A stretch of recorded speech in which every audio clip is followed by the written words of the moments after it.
El 3 de junio de 2019, Madison Harper desapareció sin dejar rastro en el sendero Pacific Crest, sección norte de las Cascadas en Washington. 5 meses después, en lo profundo del bosque nacional de Mount Baker Snoqualmie, una cuadrilla de mantenimiento encontró una puerta de acero camuflada bajo tierra. Cuando lograron abrirla, un hedor espeso y putrefacto golpeó sus rostros. Adentro, sobre un colchón sucio, había una figura irreconocible, delgada, con la piel cenicienta y los ojos llenos de terror salvaje. Pero lo más aterrador no fue su apariencia. Cuando los rescatistas extendieron sus manos, ella no lloró de alivio. Tomó un destornillador oxidado, lo apuntó hacia ellos y gritó: «Aléjense, lo arruinarán todo». ¿Qué le hicieron? Él es mi salvador y ustedes son monstruos. 3 de junio de 2019, 6:30 de la mañana. Los vecinos de Bellingham, Washington, aún dormían cuando Madison Harper, de 24 años, salió de su apartamento. Estudiante de último año en Western Washington University, lanzó su mochila al maletero de su Honda CR-V plateado, revisó sus bastones de trekking y arrancó. Un minuto antes de partir, envió un mensaje a su padre: «Voy a la montaña por el día, necesito despejar mi mente, regreso esta noche». Fueron sus últimas palabras. Las cámaras de tráfico en la Interestatal 5 la capturaron a las 7:40 am, viajando hacia el norte. En el video, solo se ve su perfil. Mira fija la carretera, la ventana del conductor ligeramente abierta, sin acompañantes, sin autos persiguiéndola. Un viaje normal de fin de semana. A las 9:05 am, Madison se estacionó en el área de inicio del sendero Heather Meadows, punto de acceso al Pacific Crest Trail. Su llegada fue notada por un guardabosques del servicio forestal que realizaba su recorrido matutino. En su reporte escrito 2 días después del incidente, describió a Madison como una excursionista bien preparada. Botas de trekking profesionales, mapa laminado en su cinturón, mochila Osprey de alta calidad. Le dio un breve saludo cuando pasó junto a ella. Según el plan que había trazado, su ruta era llegar al mirador Artist Point, una sección popular pero exigente con ascenso pronunciado. Solo unas pocas millas de ida. Para una persona entrenada, este viaje no toma más de 5 horas ida y vuelta. A las 12:15 p.m., una torre celular cerca de Glacier, Washington, registró el último pulso electrónico del teléfono de Madison. Un ping automático. El dispositivo buscaba red pero no transmitía datos. La geolocalización indicaba que estaba en algún lugar del sendero, adentrándose en el bosque. Después de eso, el teléfono quedó en silencio. Nunca volvió a conectarse. La alarma se activó esa noche, cuando el sol se ocultó detrás de las montañas y Madison no regresó ni contestó las llamadas de su padre. La familia acudió a la policía. Una patrulla que llegó al estacionamiento de Heather Meadows a las 9:45 p.m. encontró su Honda en el mismo lugar donde el guardabosques la había visto. El auto estaba cerrado. Dentro, en el asiento del pasajero, una botella de agua y un recibo de gasolinera. No había señales de lucha cerca del vehículo. Simplemente se adentró en el bosque y nunca regresó. La fase activa de búsqueda comenzó al amanecer del 4 de junio. Durante 6 días, un equipo combinado de voluntarios, policía estatal y unidades caninas peinó cada metro cuadrado del bosque a lo largo de la ruta hacia Artist Point. El momento clave ocurrió el 4.º día. Un perro sabueso experimentado captó el rastro desde la puerta del auto de Madison. Llevó al grupo claramente por el sendero durante aproximadamente 4 millas adentrándose en el bosque, pero luego, en el punto donde el sendero intersecta con un antiguo camino de mantenimiento que corre bajo líneas eléctricas, el perro se detuvo. Esta área, conocida como el derecho de vía de líneas eléctricas, era un espacio abierto cubierto de grava gruesa y arbustos bajos.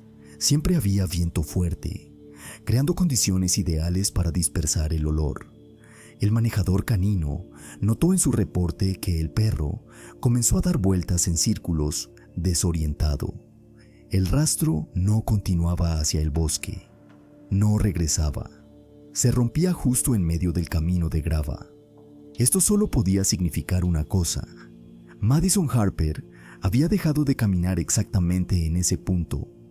Los voluntarios expandieron su radio de búsqueda moviéndose en cadena a lo largo de la línea eléctrica. A 25 metros de la intersección, en la hierba alta al borde del camino, uno de los buscadores notó un destello metálico. Era un bastón de trekking marca Black Diamond, medio escondido bajo un arbusto de moras. Cuando los expertos forenses examinaron el hallazgo, descubrieron un detalle que instantáneamente cambió el estatus de la investigación de persona perdida a posible secuestro. La correa de telar, la banda fuerte de nylon que asegura el bastón a la muñeca, estaba rasgada. Los bordes del desgarre eran irregulares, las fibras estiradas. Un examen posterior confirmaría que tal desgarre no pudo haber sido causado por desgaste. Para romper este material se necesitaba una acción mecánica aguda y fuerte. Parecía como si la chica hubiera sido jalada del brazo con fuerza, o ella estaba tratando desesperadamente de liberarse. 6 días de búsqueda terminaron en nada. El camino técnico con el zumbido de los cables de alto voltaje se convirtió en el punto final donde la existencia de Madison Harper se transformó en un signo de interrogación. Exactamente 5 meses pasaron desde el último contacto de Madison Harper cerca del Pacific Crest Trail. La investigación, que inicialmente involucró a docenas de voluntarios y aeronaves, gradualmente perdió impulso al toparse con una completa falta de nueva evidencia. En el informe final de los detectives, fechado octubre de 2019, el caso fue oficialmente transferido al estatus de caso frío. El 8 de noviembre de 2019, el silencio en los bosques fue roto por el rugido de maquinaria pesada. Un equipo de contratistas de una compañía que mantenía redes eléctricas llevaba a cabo limpieza rutinaria en el área silvestre de Mount Baker, Snoqualmie, aproximadamente 12 millas al sur de donde se encontró el bastón de Madison. Alrededor de las 11:30 am, un operador de excavadora que limpiaba la pendiente sintió una resistencia antinatural. El cucharón de la máquina golpeó una capa de tierra que súbitamente colapsó, exponiendo algo que no pertenecía a la naturaleza. Bajo la capa de césped, arcilla y raíces enredadas, era visible una losa de concreto masiva. Al principio, los trabajadores pensaron que el descubrimiento eran restos de un viejo colector de drenaje, pero cuando despejaron el área con palas, vieron una estructura que alarmó incluso a constructores experimentados.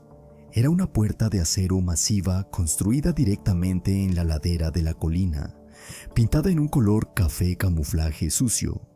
No había marcas en la superficie de metal, solo una válvula de acero masiva y un panel de cerradura electrónica dañado por la humedad. El capataz decidió forzar la cerradura. Tomó casi 25 minutos de trabajo con una palanca y herramientas hidráulicas para que el mecanismo cediera. Cuando la puerta pesada finalmente se abrió con un largo chirrido metálico, no salió la frescura de un sótano abandonado. Un hedor pesado, espeso y nauseabundo golpeó a los trabajadores en la cara. Era una concentración de olores que quitaba el aliento. Amoníaco punzante, moho húmedo, el olor de carne humana sin lavar durante mucho tiempo y comida podrida y descompuesta. La habitación estaba iluminada por la luz amarilla tenue de un solo foco alimentado por una batería de auto que estaba en el piso entre cables enredados. La condensación cubría las paredes, goteando en gotas sucias, y un cubo de plástico desbordado estaba en la esquina, aparentemente sirviendo como inodoro. En la esquina lejana, una chica estaba sentada sobre un colchón de espuma sucio, tirado directamente sobre el piso de concreto frío. Era Madison Harper, pero era casi imposible reconocer en esta criatura a la estudiante alegre de los carteles de búsqueda. Se veía catastróficamente demacrada. Su cuerpo parecía un esqueleto cubierto de piel que tenía un tono gris terroso y sin vida. Su cabello, alguna vez bien cuidado, estaba pegado en marañas densas y sucias. Sus brazos, cuello y rostro mostraban rasguños profundos y manchas inflamadas de una infección cutánea. Vestía una camisa de franela a cuadros de hombre, varias tallas más grande, sucia y rasgada en los codos. La reacción de la víctima impactó a la audiencia mucho más que la vista de la mazmorra misma. Cuando el haz de una linterna potente arrancó su figura de la penumbra, ella no gritó pidiendo ayuda.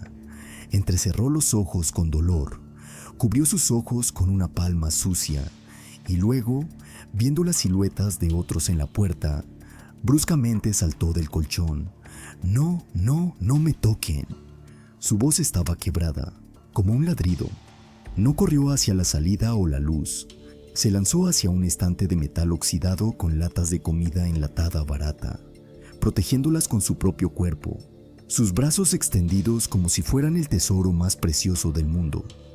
El capataz, tratando de no hacer movimientos bruscos, intentó calmarla. «Señorita, estamos aquí para ayudar. Está a salvo. Vayamos por aire. Necesita un médico». Estas palabras desencadenaron un ataque de agresión incontrolable. Madison se puso de pie. Sus ojos se abrieron con horror y rabia. Agarró un destornillador largo y oxidado de la mesa y lo apuntó hacia la gente. «Aléjense, lo arruinarán todo», gritó, temblando de agotamiento y tensión. Él intentó, hizo todo lo que pudo. No tienen derecho a quitarlo. ¿Qué le hicieron? Los trabajadores se congelaron. Vieron ante ellos a una persona viviendo en completas condiciones insalubres humillantes, muriendo de hambre, pero lista para matar por el derecho de quedarse en ese pozo de concreto. ¿Dónde está él? ¿Lo lastimaron? Comenzó a llorar, manchando suciedad y lágrimas en su rostro hundido.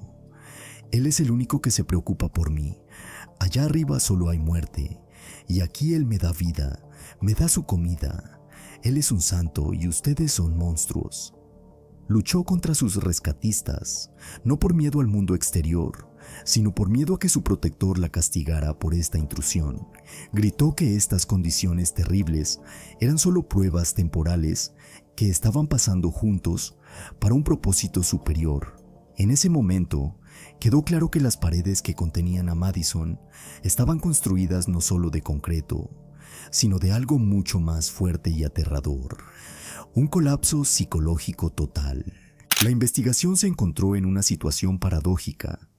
La víctima fue encontrada, la escena del crimen registrada al más mínimo detalle, pero el nombre del perpetrador permanecía desconocido. El avance en el caso vino no del testimonio humano, sino de un objeto técnico mudo.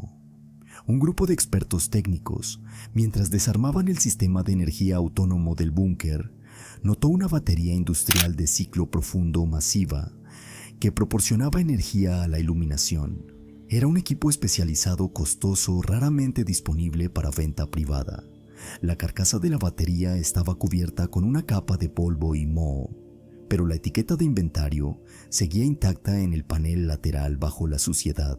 El código de barras había sido parcialmente borrado, pero el número de serie grabado en el plástico permanecía legible. El detective responsable del caso, Marcus Chen, envió una consulta al fabricante y en cuestión de horas recibió una respuesta que dio a la investigación su primera pista real. La batería pertenecía a un lote de equipo comprado por Cascade Power Systems, un gran contratista que mantenía redes eléctricas de alto voltaje en las áreas montañosas remotas de Washington. Los investigadores inmediatamente incautaron los documentos internos de la compañía. Los registros de inventario listaban esta batería particular como perdida durante reparaciones en el sitio de Mount Baker en septiembre de 2018. El nombre del ingeniero inspector a cargo de esa cuadrilla estaba listado bajo persona responsable, Ethan Brooks. Cuando los detectives revisaron el expediente de Ethan Brooks, de 36 años, vieron una biografía tan impecable que despertaba sospechas. No tenía antecedentes policiales, ni multas de estacionamiento sin pagar, ni deudas, ni morosidades crediticias. Era un hombre invisible para el sistema de aplicación de la ley. Era esta esterilidad lo que lo convertía en un depredador ideal. Los investigadores contactaron a la antigua gerencia de Cascade Power Systems. La descripción dada por sus colegas encajaba perfectamente con el perfil psicológico que había sido elaborado anteriormente. Los empleados describieron a Brooks como un pedante hasta la médula. Era un hombre que nunca llegaba ni un minuto tarde, cuyos reportes eran ejemplares y cuyo lugar de trabajo estaba siempre en perfecto orden. Un capataz notó un detalle importante durante la entrevista. Ethan no tenía amigos, tenía horarios. Nunca salía a tomar una cerveza con nosotros después del turno. Nunca hablaba de cosas personales, simplemente existía a nuestro alrededor como una máquina bien aceitada. También se descubrió que Brooks renunció a la compañía por voluntad propia en abril de 2019, exactamente un mes antes de que Madison desapareciera. En su carta de renuncia dio una razón vaga: la necesidad de enfocarse en proyectos privados a largo plazo. Ahora la investigación entendía qué tipo de proyecto era. El siguiente paso fue verificar la huella digital del sospechoso. El detective Chen obtuvo una orden judicial para acceso a los datos del operador móvil. El análisis de la facturación telefónica de Brooks para junio de 2019 mostró una imagen clara. El día del secuestro, 3 de junio, su teléfono fue apagado a las 7:30 am y encendido solo tarde en la noche. El último punto registrado antes de que se apagara estaba Bassett, a pocas millas del estacionamiento de Heather Meadows, donde Madison había dejado su auto. Esta fue la primera evidencia directa que vinculaba al ingeniero con la escena del crimen en el momento de la desaparición de la chica. Pero el clavo final en el caso de la fiscalía fue sobre el historial financiero de Ethan Brooks. Los estados de cuenta bancarios de abril y principios de mayo revelaron una imagen de preparación cuidadosamente planificada para el crimen. Brooks no actuó impulsivamente. Construyó su prisión metódicamente como una instalación de ingeniería. Una semana antes del secuestro, su tarjeta fue usada para pagar un gran envío de materiales de construcción específicos en la ferretería North Cascade Supply Company, en Mount Vernon. Los investigadores recibieron un recibo detallado. La lista de compras incluía sellador de concreto de secado rápido, espuma de insonorización industrial, bisagras de acero reforzado y una cerradura electrónica especializada autoalimentada, exactamente la misma que los rescatistas tuvieron que romper en la entrada del búnker. También en la lista había contenedores de agua a largo plazo y cajas de comida enlatada barata, que fueron encontradas más tarde en estantes en la mazmorra. Las fechas de las transacciones indicaban que Brooks comenzó a preparar el búnker inmediatamente después de renunciar a su trabajo. Usó su conocimiento del área ganado de su trabajo como inspector para encontrar el lugar perfecto que no estaba en los mapas y transformó una alcantarilla de mantenimiento abandonada en una prisión impenetrable. El detective Chen miró la evidencia y se dio cuenta de que estaba tratando con el arquitecto del infierno de alguien más. Ethan Brooks no solo agarró a la chica, diseñó su desaparición, calculó los recursos y creó un sistema cerrado donde él era la única fuente de vida. Todo apuntaba al hecho de que actuó solo, a sangre fría y con completa confianza en su propia impunidad. El juicio en el caso del estado de Washington contra Ethan Brooks comenzó en marzo de 2020 en la corte del condado de Whatcom. Para este punto, el caso ya había ganado publicidad nacional. Cuando Ethan Brooks fue traído a la sala del tribunal, la audiencia quedó impactada por su apariencia. No se parecía al monstruo del que habían escrito los periódicos. Vestía un traje ordenado, estaba bien afeitado y se portaba de manera recta y calmada. Asintió a su abogado, se sentó en el banquillo y puso su cuaderno frente a él, como si se estuviera preparando para una conferencia universitaria. La fiscalía tenía un conjunto aparentemente perfecto de evidencia: el búnker, el registro calórico, el diario confesión, los recibos financieros. Pero la fiscalía enfrentaba un problema que no podía ser resuelto por métodos legales estándar. La testigo principal del crimen, la víctima misma, se negaba a cooperar con la investigación contra su torturador. Físicamente, Madison estaba en un centro de rehabilitación cerrado a cientos de millas de la corte. Su peso se había recuperado, su piel había sanado, pero según los psiquiatras, mentalmente ella todavía estaba en el mismo pozo de concreto. El abogado de Brooks, un jurista experimentado, construyó una línea de defensa alrededor de este hecho. Presentó una tesis cínica, pero legalmente peligrosa. Madison Harper estaba en el búnker voluntariamente. En su declaración de apertura, el abogado defensor dijo que la chica sufría de depresión y las presiones del mundo moderno, y Ethan Brooks solo le proporcionó refugio, creando condiciones para una desintoxicación social radical. En el tercer día de la audiencia, la víctima fue interrogada. No fue traída a la corte debido a su estado mental inestable. Su testimonio fue dado vía enlace de video seguro. Cuando el rostro de Madison apareció en la gran pantalla en la sala del tribunal, hubo un silencio sepulcral. Estaba sentada en una silla vestida con un suéter simple y miraba hacia un lado, evitando contacto visual con la audiencia. El fiscal le hizo una pregunta directa. ¿Estaba siendo retenida por Ethan Brooks contra su voluntad? La respuesta de Madison sonó tranquila, monótona, sin emoción, como un texto memorizado. Él no me secuestró, él me salvó. Había vida real allá abajo. Él me limpió de la suciedad de este mundo. La sala del tribunal quedó en silencio. El fiscal, sintiéndose en una trampa, necesitaba destruir la imagen del Salvador sin atacar a Madison misma. Tomó un paso sin precedentes. Su señoría, el fiscal se dirigió al juez. La fiscalía solicita permiso para mostrar la evidencia número 47. Estos son archivos de video tomados del archivo personal del acusado. En la pantalla donde un minuto antes estaba el rostro de una chica rota, apareció metraje del búnker. El primer fragmento mostrado al jurado duró 3 minutos. En el video, Brooks estaba sentado en la zona limpia del búnker. Frente a él, una mesa plegable, había un plato con un bistec recién cocinado humeante. Comía lentamente, cortando pequeños pedazos, masticando completamente, disfrutando cada bocado. La cámara estaba configurada para capturar también el fondo. Allí, en la oscuridad, Madison yacía en un colchón sucio. Estaba tan agotada que apenas podía levantar la cabeza. El sonido en la sala del tribunal fue subido a todo volumen. El jurado escuchó no solo el sonido de un tenedor chocando contra un plato, sino también la voz ronca y tranquila de la chica.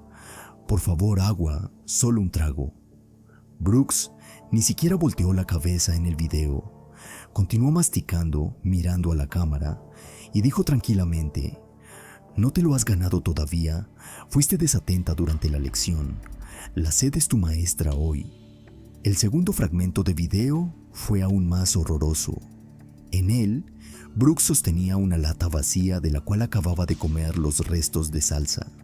Llamó a Madison, como se llamaría a una mascota. La chica, apenas capaz de mover sus piernas, se arrastró al borde de la zona limpia. «De rodillas», ordenó en un tono casual. Ella cayó de rodillas sobre el concreto. «¿Qué quieres decir?», preguntó. «Gracias, Satan. Gracias por tu generosidad. Tú eres vida», susurró, aceptando la basura como un regalo, y comenzó a usar sus dedos para untar la salsa restante de los lados del tarro para ponerla en su boca. La sala del tribunal quedó en silencio, los oídos zumbando. La imagen del buen samaritano que el abogado había pintado se derrumbó en polvo. El jurado no vio ermitaño voluntario. Vieron tortura metódica y a sangre fría por hambre y humillación. Cuando las luces en la sala del tribunal fueron encendidas de nuevo, todos los ojos estaban en el acusado. El fiscal se acercó al estrado del jurado. «Esto no es un rescate», dijo señalando a la pantalla negra. «Esto es un asesinato lento de un alma». Él no solo retuvo su cuerpo, rompió su mente para convertirla en un juguete. Ethan Brooks se sentó inmóvil. Su rostro no mostraba remordimiento ni miedo. Miraba directamente al fiscal y una sonrisa sutil y condescendiente jugaba en sus labios. Ese día en la sala del tribunal, quedó claro que aunque las paredes de la prisión pudieran contener su cuerpo, las consecuencias de su crimen permanecerían en libertad para siempre, viviendo en la mente de una chica que todavía creía que él era su única salvación. El veredicto final en el caso de Washington contra Ethan Brooks fue anunciado el 22 de abril de 2020. Después de 5 horas de deliberación, el jurado regresó a la sala del tribunal con un veredicto que no dejaba lugar para apelación. Ethan Brooks fue declarado culpable de todos los cargos, incluyendo secuestro agravado, tortura sistemática, lesiones corporales graves y abuso psicológico. El juez, leyendo el veredicto, hizo una pausa antes de anunciar la sentencia, mirando directamente a los ojos del acusado. Sus acciones muestran una completa falta de empatía y una amenaza irreparable para la sociedad.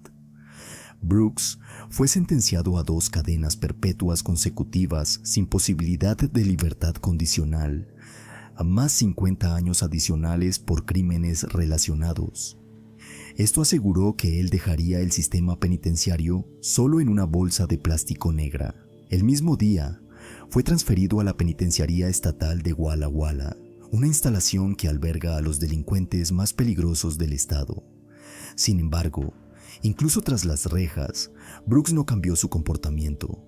Según reportes de psicólogos y guardias penitenciarios, rápidamente se adaptó a las nuevas condiciones, percibiendo su encarcelamiento no como un castigo, sino como un nuevo campo de entrenamiento social.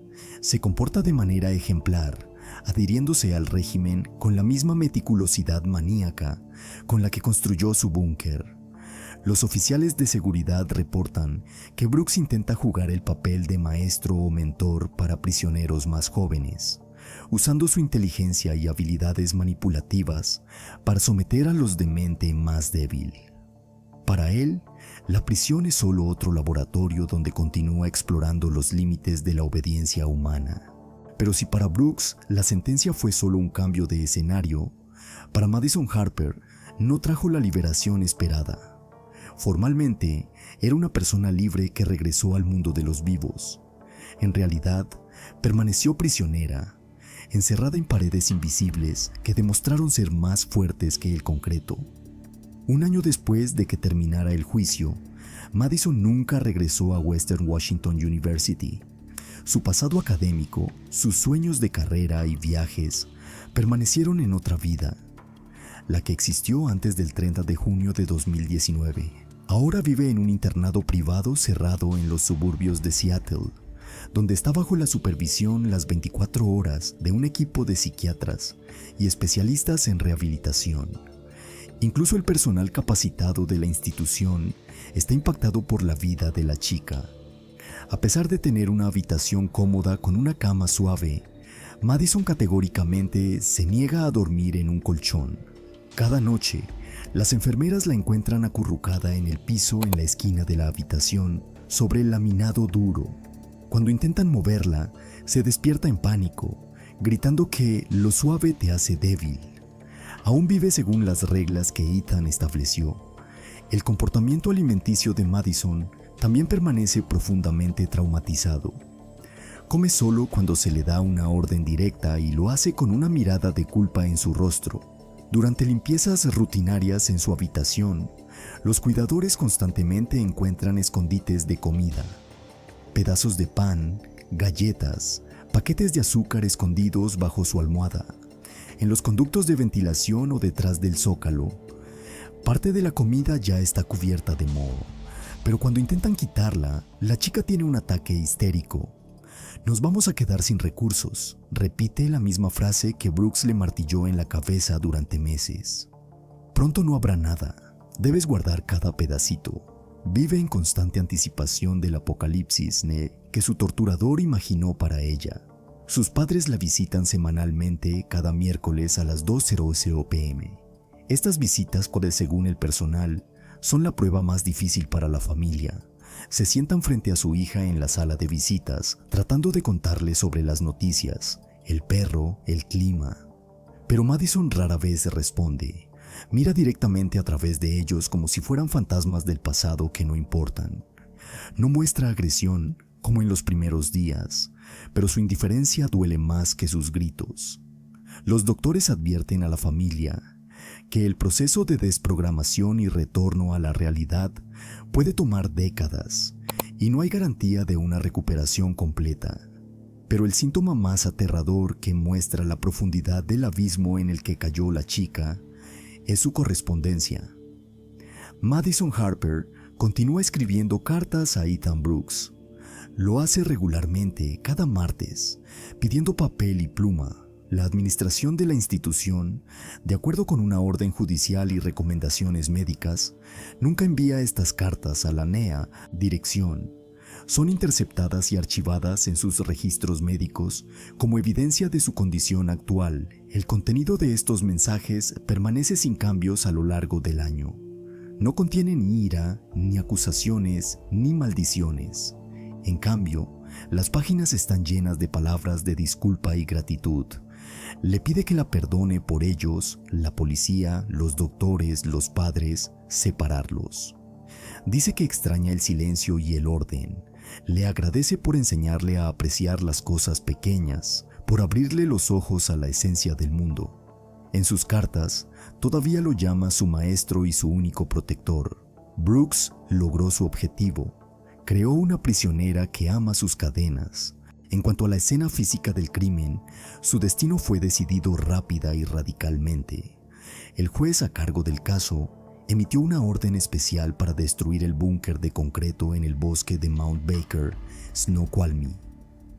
Las autoridades temían que el centro de detención pudiera convertirse en un sitio de peregrinación para fanáticos del turismo oscuro. En enero de 2021, maquinaria pesada entró al bosque nuevamente, esta vez para destruir. Los pisos de concreto fueron rotos con martillos hidráulicos. Las puertas de metal fueron desmanteladas y enviadas para fundición. El enorme pozo dejado por el búnker fue rellenado con toneladas de tierra y piedras, nivelando el paisaje con la pendiente. Jóvenes pinos y arbustos fueron plantados encima para que la naturaleza pudiera sanar esta cicatriz lo más rápido posible. Hoy, el pasto crece nuevamente en el lugar donde Madison Harper pasó 5 meses de infierno. Los excursionistas que caminan por los senderos distantes a 1 milla de distancia ni siquiera se dan cuenta de que los fragmentos del destino roto de alguien están enterrados bajo sus pies, profundo en la tierra. Físicamente, el búnker ya no existe. Ha sido borrado del mapa, pero para Madison Harper no ha desaparecido. Lo lleva consigo en cada momento. En su mente todavía está sentada en el colchón sucio, esperando que la puerta se abra y que él entre. Aquel que le traerá un pedazo de pan y una razón para vivir. Y como Ethan Brooks predijo ominosamente en su diario, ella se niega a abandonar esa oscuridad. Incluso cuando la puerta de su habitación está abierta de par en par y el sol brilla a través de la ventana, ella ha permanecido allí, en la oscuridad eterna, eligiendo voluntariamente ser la sombra del hombre que una vez fue su mundo entero.